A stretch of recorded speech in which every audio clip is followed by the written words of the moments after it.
Unacceptable. Didn't look right at all. Infuriating. Disgusting. They can't allow that to continue. And in front of all those children. They gotta fix that. What does the world come to starting a goalie who catches right-handed? Is that what you meant? Hi! Victory Copy! I have no idea what I'm doing. Congratulations! This team is ruining my life!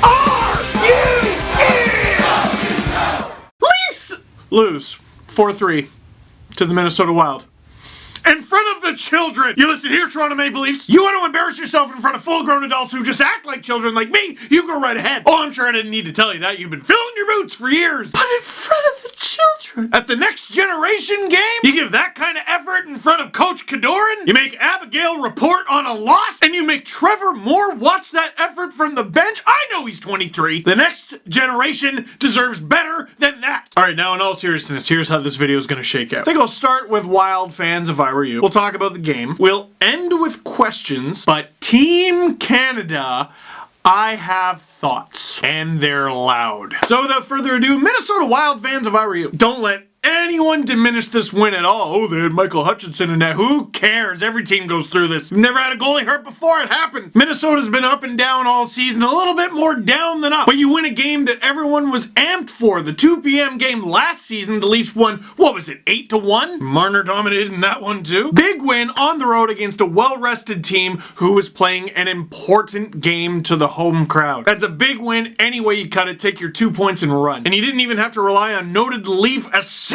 Eric Stahl to do it. That's how I'd feel if I were you. So let's talk about the game goal by goal. The Leafs hold the opening faceoff and they win. Great start to the next generation game with their new look line of Brown, Tavares, and Marner scores. Mitch Marner scores just 7 seconds into the game, tying a Toronto Maple Leafs record to make it 1-0. How appropriate for the next generation game. And how appropriate for a game where coming into it, the Leafs looked, screwed. Anderson obviously out with the groin injury. Hopefully he'll be back soon. But in practice, Garrett Sparks takes a William Nylander. Why did it have to be William Nylander? Garrett Sparks takes a William Nylander shot off the mask, and he's going through concussion protocol. That's why in one fell swoop, the Leafs called up Michael Hutchison, who they just acquired via trade from Florida, as well as Kazimierz Kaskisuo. Yes, that's how you say it. As told to me by a Finnish person, who I'm sure is very happy. So Ketos for that. I saw everyone freaking out and panicking. Don't. Heading into the game, I wasn't panicking, and seeing what Michael Hutchinson's got, I'm not panicking. The Leafs acquired him for a reason. Now, if they have to go to Kaskisuo because Hutchinson gets injured, so be it. But look, Anderson doesn't sound like he's going to be out very long term. I'm not a doctor. I have no idea about Garrett Sparks. Hopefully it's not long term. Mike McKenna was just placed on waivers. He might be worth claiming. And once Sparks and or Anderson return from injury, you just put him back on waivers. Look, if it's a long-term thing, maybe. But dude, you're a top 5 team in the league in January, trading away stuff for what? A 4th goalie? Oh, he's not that good. How many teams have a really good 4th goalie? It happens. The Leafs are in a good position.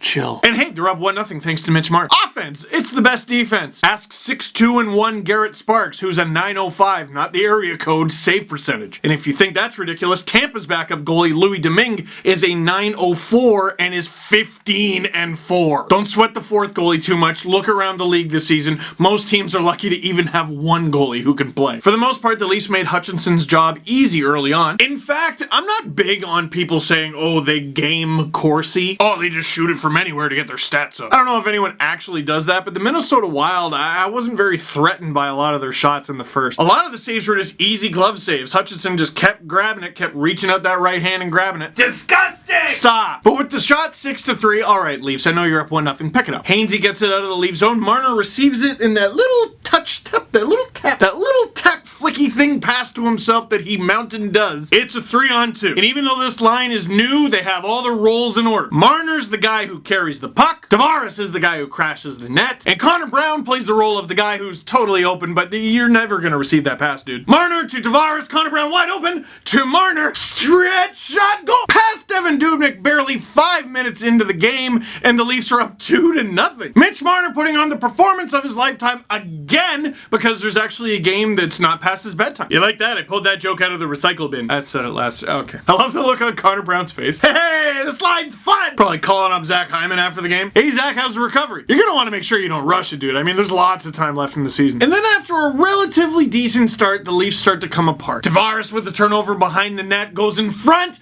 Hutchinson stops it. Only a few minutes later, Ron Hainsey, trying to clear the zone, does not. And sometimes I'm like, dude, forget the handedness thing. Play whoever your best defenders are. And then I see this. Hainsey's got the puck. He's even got space and time too. I feel like a right-handed defender could have hit Nylander, could have hit Johnsson there. Instead, the play he chose, maybe a little too hastily, was to bang the puck off the glass. It hits Austin Matthews and the Wild come back. Way too scrambly in front of the net, no poise, but geez, I would have loved to see Austin be a little more active there. Listen, hey, you know I love Austin, alright? And I think, honestly, he might put himself in the Selke conversation one day. But he ain't doing it with plays like this. Charlie Coyle gets his 7th of the season, and the Minnesota Wild bring themselves within 1. Hutchinson's first allowed goal as a Leaf, I wouldn't say that was his fault, would you? And it sucks, because the Leafs had chances towards the end of the period. Marner had that beautiful one-timer, and I just can't help but feel like if that goes in, he gets the hat trick in the first period. Everyone throws their hats correctly this time. Everyone loses their mind. This game is in the bag for the Leafs. Momentum is a thing. I just feel like the game would go so differently. Instead, the Wild block some shots, Dubnyk makes some saves, and the Leafs have a 2-1 lead heading into first intermission. And then you see it at the beginning of the second period. What was it, 17-0 the Leafs are, leading after 1? Wonder if it'll last! 5 minutes into the second, Gardner pinching, the Leafs trying for a little offense. Minnesota turns the puck the other way. Zach Parise ends up with a wide open net in the Leafs zone. Hutchinson is down and out. He almost makes an incredible save, but it's a goal. Parise scores 2-2 Wild. Now, I want to talk about this goal. I saw on the broadcast they were talking about William Nylander on this goal. I didn't love what he did on this play, but he wasn't the guy I was looking at. He did take a bit of a goofy route behind the net, and if you look at this screen grab alone, it looks like, uh-oh, Willie missed his guy. But I think the screw-up was either Marleau or Johnsson, and I can't tell who. Because here is seconds before. I see 4 Leafs. I see 4 Wild. I see Johnsson way there in the back corner. But as the rush breaks out, there's 3 Wild in a line versus 3 Leafs in a line. It's good. But then there's the wave just behind them, and Parise's there, and there's no more Leaf. Marleau doesn't follow him. Maybe there was a communication error between him and Johnsson, but no one gets Parise, and he's the guy who ended up scoring because he was wide open. So if Nylander holds his ground in front of the net and doesn't have to go behind it, maybe he's able to get Parise in time. Doesn't change the fact that Parise was left wide open and the breakdown started before that. Sorry, this is an edit. I just realized I said Parise like 1,000 times. It was Koivu. Doesn't matter. He was still open. There's another momentum-changing moment, though. Forget the numbers that the Leafs would have still been up 2-1 if Hutchinson makes that save. Man, people forget McElhinney's career coming into his tenure with the Leafs wasn't very good, but he had a great game against Ottawa, and people seem to love him instantly. Dude, you do like a spinning double pad stack in your first game, and it works. Hutch should be on Legends Row. Instead, 2-2. Boring. All right, so shortly after, William Nylander, who was sort of at fault, but gets his shot at redemption. His line is with Austin Matthews and Andreas Johnsson, which, Mike. Willie and Austin playing a little give and go. I'm feeling nostalgic. Willie comes in front of the net. Shoots! 2019! The year of Willie! And the Leafs are up 3-2! Willie cut his hair and the malarkey, and he did it with the line mate that he's had for basically his entire NHL career in Austin Matthews. Funny that! You know what? It's okay to borrow good ideas from smart people. And I, for one, commend Mike Babcock for stealing an idea from Mike Babcock! Must have been watching highlights from the past 2 years over the break! You know what? That's not a bad idea, me. No, it's not! So you shouldn't have taken so long. And surely Hutchinson is gonna shut the door and Willie's gonna get the game-winning goal and it's gonna be amazing and everyone's gonna be so happy. No. Shortly after, Jared Spurgeon is just able to take a nice little stroll. And what the fresh hell is this? Again, I'm not an X's and O's guy. If I'm wrong about who was responsible for what, I'll eat it. But I just feel like a lot of issues can be solved by A, communication, and B, counting. And then in the third period, Matthews has the puck behind the net, and again, time. And he just puts it right on Charlie Coyle's stick, sends it over to Parise. It was Parise that time, and he scores on Hutchinson. Man, that's just not good enough. It's not. And the Leafs get like 1,000 shots in the third period, but it doesn't matter. Sometimes you're gonna get stoned. It's legal in Canada. I mean by the goalie. Part of me is a little bit glad they lost this one. At least it's January. They can't keep playing sloppy hockey and scoring their way out of trouble and expecting to have long-term success. And Matthews had an assist. He had 6 shots on goal, but you can't do that. The Marner Brown Tavares line combining for 17 shots. Matthews, Nylander, Johnsson with 10. That Marleau Kadri Kapanen line? That line, that entire line had 2 shots all game. Per Lindholm had 3. Man, the Leafs had a few days off before this one, and it showed. Ugh. But I guess positives. Michael Hutchinson can hang, and he had a nightmare start to the season with the Florida Panthers. He was the insurance policy to the insurance policy, and he was bad. But I really like him as a veteran option. And the Leafs got to use him, and when he's better, they got to use Garrett Sparks more. Well, I don't like Garrett Sparks. Yeah, okay, fine. That's why you should want them to play him. Freddie's hurt right now. You want to know how you keep goalies healthy? You rest them. Play your backups more so that you can play your backups less. And also, I like that Leafs Nation seems to be super open to Michael Hutchinson. But he just sort of showed up, and everyone's like, all right, hopefully he's good. It's coming into a tough situation. Yeah, let's cheer for him. Let's get behind him. I just can't help but feel like even before a single game was played, that energy was not there for Garrett Sparks. Simply because he's not Curtis McElhinney. Look, you're allowed to criticize the guy when he's played bad, and he has. He's played bad sometimes. But which team do you cheer for? Man, I'd love for Hainsey and Zaitsev to turn into Norris candidates. I'm just saying, if they put on blue and white,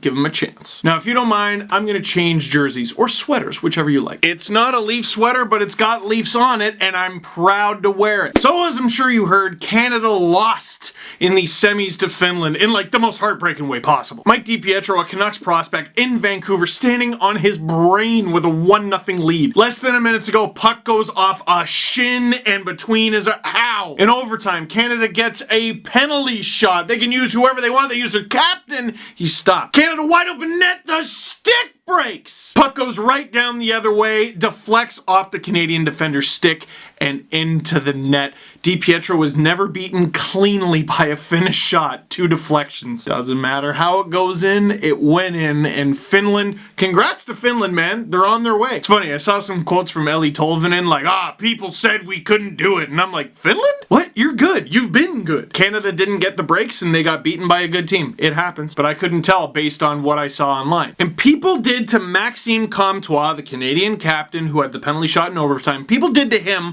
what they did to Jake Gardiner after Game 7 against Boston. Guy doesn't even post anything, and people go to his Instagram. They just want to get to him somehow and leave messages telling him all kinds of horrible things. Now, I saw Sid Sixero go off about this on Tim and Sid, and I thought it was good, but I want to next level it a bit. Man, whatever, they're gonna be rich. They should be able to handle criticism. Yeah, that's great criticism coming from some guy who got a C- on the last class presentation he had. Like you have any idea what it's like to be in Comtois skates to deal with that kind of pressure. Let me ask you something. If you were thrust into that situation in front of the entire country, in front of the entire world, would you wear your jock under or above your diaper? The obvious answer is above, but I'm not sure you're that smart. And by the way, I'm not talking to you unless you're one of the people who posted one of those stupid things. Because of a hockey game? You can discuss hockey all you want. You can have fun doing it. You can offer criticism, harsh criticism. Going on someone's Instagram and posting all kinds of heinous stuff, that's not criticism. Learn the difference, you absolute goof. Look, some people are just trolls. They're anonymous trolls and they've chosen to do that with their nothing lives, and it's hard to do anything about that. That's what they do. Ignore them and go do what you do. Trust me, it's better. But a lot of the people doing this aren't just random anonymous trolls. They're your friends and you see them do this and you let them get away with it. Your team loses a game and you go onto that player's profile and post a mean comment, and then what? Something good? Something productive? Something anything? Get off of Instagram, find another hobby, and become a better person, and you might have a chance in your lifetime of achieving half of what Maxime Comtois has